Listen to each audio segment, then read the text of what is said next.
A crisis of unprecedented scale is unfolding within the ranks of the Russian military, one that strikes at the very heart of the Kremlin's war machine and reveals deep, systemic fractures threatening the stability of the Russian state itself.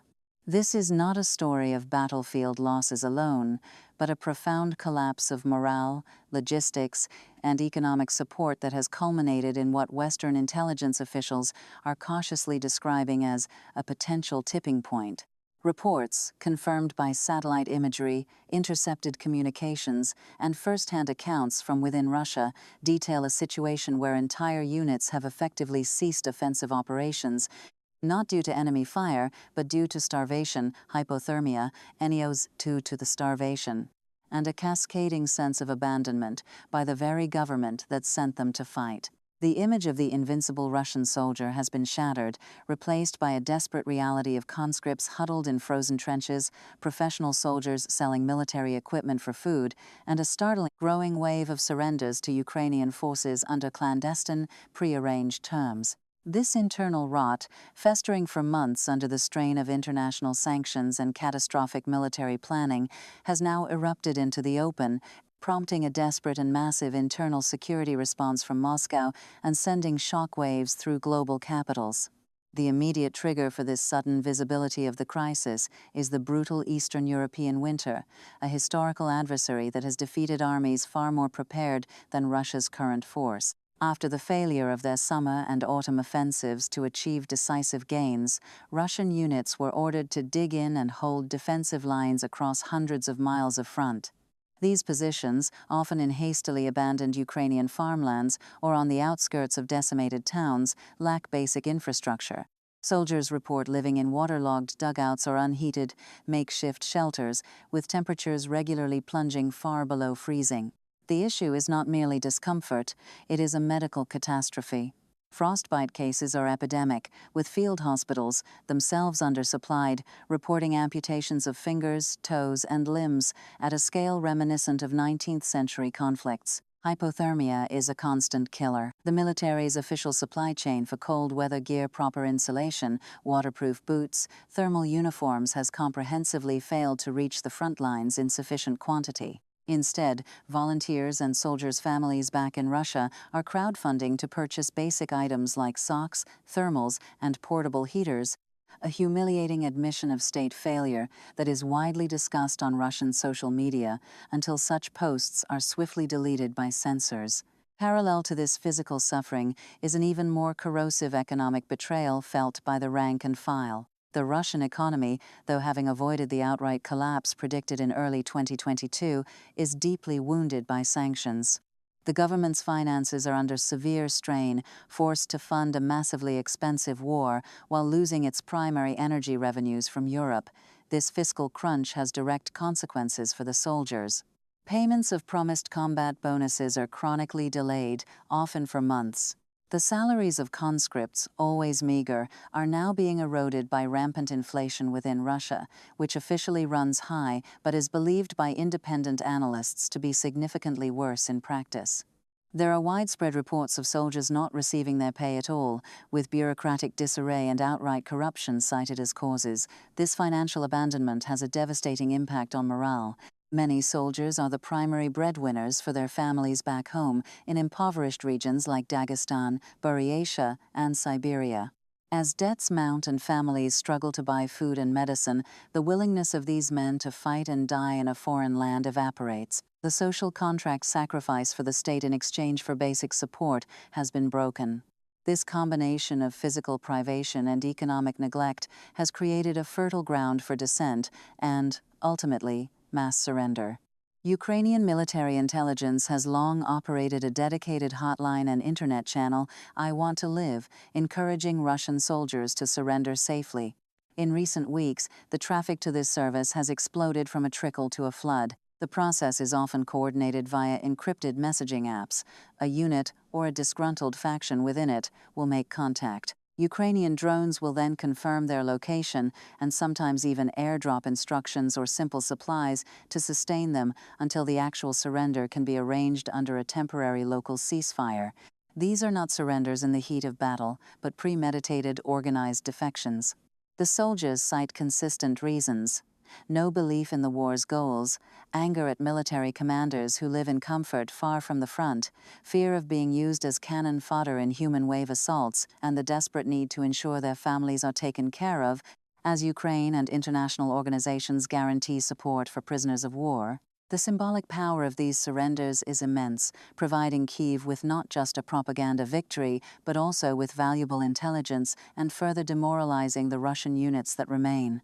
The Kremlin's response to this internal erosion has been characteristically harsh and focused on coercion over remedy. Military police and units from the National Guard, loyal directly to the state and not the regular army command, have been deployed in strength behind the front lines. Their role is not to deliver supplies or rotate out exhausted troops, but to act as barrier troops, a term with dark echoes from the Soviet past. They are tasked with preventing any unauthorized retreat, essentially holding the frontline forces at gunpoint. Stories circulate of soldiers shot for attempting to fall back from untenable positions or for complaining too loudly. This atmosphere of fear, however, is proving to be a double-edged sword. While it may prevent a general chaotic rout, it exacerbates resentment and transforms the command structure from a leadership cadre into an occupying force. Furthermore, it does nothing to address the root causes of the malaise. A soldier who is cold, hungry, unpaid, and now also threatened by his own side is not a reliable fighter. He is a potential defector or a passive resistor, merely occupying space until he can find a way out. The historical context of this moment is critical to understanding its gravity. The Russian, and before it, the Soviet military has endured profound suffering and catastrophic losses before in the Second World War, in Afghanistan, and in the Chechen wars. Yet, the current situation is distinct. In those past conflicts, there was a stronger, though not universal, sense of national purpose or existential threat. The war in Ukraine, marketed as a special military operation, has failed to coalesce into a cause that justifies this level of sacrifice for a significant portion of the mobilized population. The early myth of a quick, victorious war has been shattered, replaced by a grim stalemate of attrition. Furthermore, the economic backdrop is unprecedented in the modern Russian era. The sanctions have cut off the country from vast swathes of the global economy, not just in luxuries but in the foundational technology and components needed for both military and civilian industry. This means the state's ability to throw money and resources at the problem, a classic autocratic tactic, is severely constrained. The suffering at the front is thus mirrored by a slow-burning crisis at home, with factories struggling to produce, imports having to navigate a labyrinth of intermediaries, and the government draining its reserves to fund the conflict. The war is no longer a distant project. Its costs are being felt in every Russian town and city, breeding silent resentment that even state television's relentless propaganda cannot fully mask. The political implications within Russia are dangerously opaque but intensely volatile. President Vladimir Putin has built his legitimacy on a promise of stability, strength, and the restoration of national pride. The spectacle of his army freezing, starving, and surrendering in large numbers is a direct assault on that brand. The Kremlin's information apparatus works overtime to suppress the truth, labeling reports of poor conditions as fake news and portraying surrenders as isolated acts of cowardice. However, the sheer scale of the problem makes it impossible to completely hide. Stories travel home with the wounded, in phone calls from the front, and through the covert digital networks that have sprung up. The military leadership, particularly the Chief of the General Staff Valery Gerasimov and Defense Minister Sergei Shoigu, are now focal points for intense, though clandestine, criticism. They are seen by many in the security services, and even within the army itself, as incompetent and out of touch, having promoted a culture of corruption that left the military unprepared for a real war. While a direct challenge to Putin from within the elite remains unlikely for now, the groundwork for internal blame-shifting and purges is being laid. The power of the Siloviki, the security and military elites, is based on their perceived effectiveness. Their current failure undermines that foundation, creating unpredictable dynamics in Moscow's corridors of power. Internationally, the developments are being monitored with a mixture of caution and strategic recalculation. For Ukraine and its Western backers, the Russian military's profound morale and logistics crisis is a significant strategic opportunity. It validates the dual strategy of supporting Ukraine's defense while crippling Russia's economy through sanctions. Military aid from NATO countries is increasingly focused on enabling Ukraine to exploit this Russian weakness, providing artillery to degrade supply lines further, intelligence to pinpoint disaffected units, and psychological operations support to amplify the surrender message. However, there is also a deep-seated fear in Western capitals of how a wounded, nuclear-armed Russia might lash out. The concern is that, faced with potential fragmentation within its military, the Kremlin might escalate in unpredictable ways, possibly considering more drastic options to regain the initiative and unite the country behind a renewed nationalist fury. This could include broader mobilization, even more indiscriminate attacks on Ukrainian civilian infrastructure, or heightened nuclear rhetoric. The international reaction is thus carefully balanced. Public statements emphasize support for Ukraine's sovereignty, while private diplomatic channels likely stress the need for off-ramps and manage the risks of a sudden, chaotic collapse on the Russian side. The global economic impact remains severe, with energy markets and food security continuing to be destabilized by the prolonged conflict, but now with the added uncertainty of what a potential internal crisis in Russia could unleash. Part 2. The social consequences within Russia are metastasizing from quiet discontent into a tangible, demographic wound that will shape the nation for a generation. The war's casualties, officially downplayed but estimated by Western intelligence to be well over 100,000 killed and wounded, are disproportionately affecting the country's ethnic minorities and its provincial, working-class populations. These communities, from the Far East to the Caucasus, are now witnessing the return not of victorious heroes, but of broken men, those physically maimed by war and those psychologically scarred.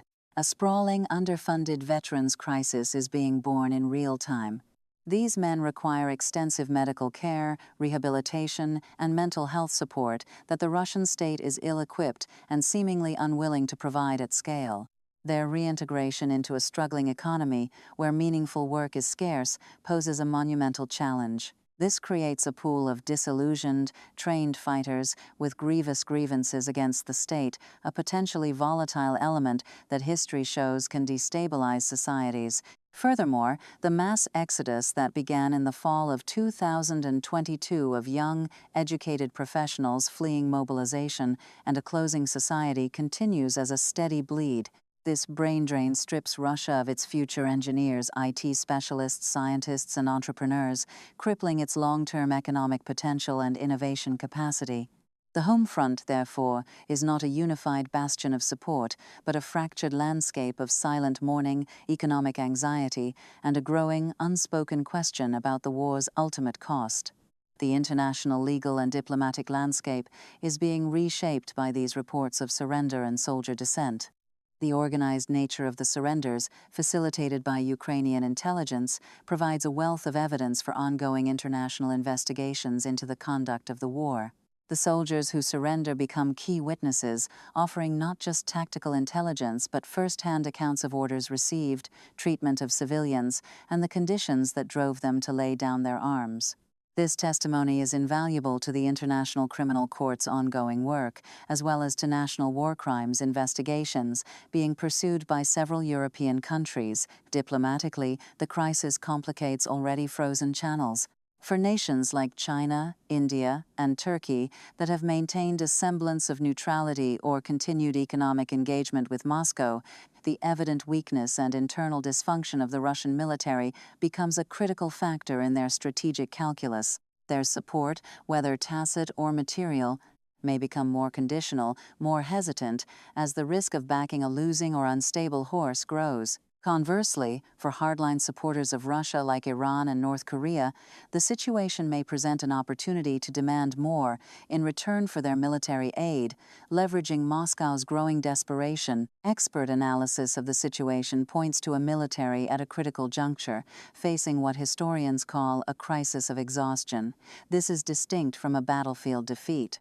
An army can suffer staggering losses and still remain cohesive if its belief system and logistical spine remain intact. Here, both are failing.